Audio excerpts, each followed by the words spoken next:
Hey guys, today we're talking about the passing of Steve Jobs. Figured it's right we give him a little tribute.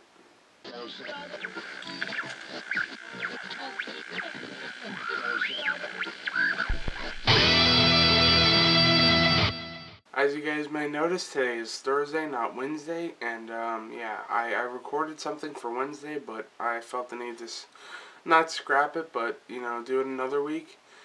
And talk about Steve Jobs this time.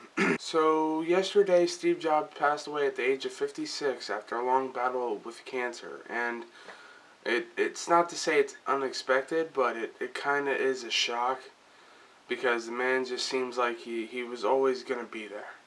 He seemed like he was always going to be inventing a new iPhone, coming out with a new iPad, something new, something innovative. But it is what it is. He's dead now. Best we can do is just leave a little tribute to him. As many know, Steve Jobs and Steve Wozniak created the first realistically good computer that was different than the others. And they created that in a little garage. Who'd figure, man?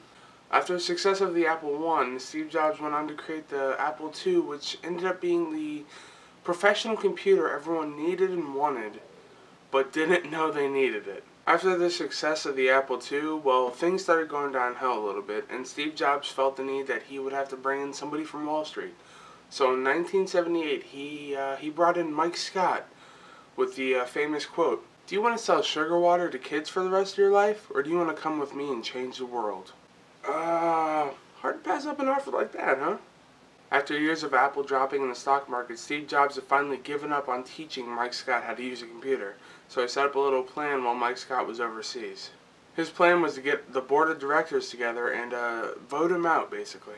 But unfortunately, Mike Scott found out about this and was able to get the board of directors together before Steve Jobs could do anything about it, thus causing Steve Jobs to be out of a job 2 years after he released an innovative, but at the time, failure of a computer.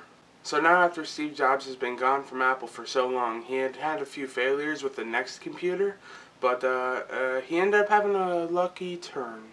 In 1986, Jobs bought what would be known as Pixar in the future and go on to create many amazing movies. Just name a few: Toy Story, Monsters Inc.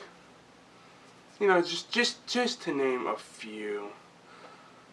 Since Pixar was actually a graphic design company, they didn't actually get into the movie making business until the late 2000s. But that's for another subject.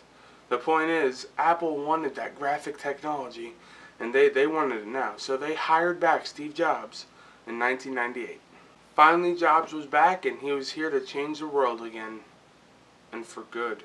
So as we all know, the story goes, he creates iTunes, he creates iPods, he creates iPhones.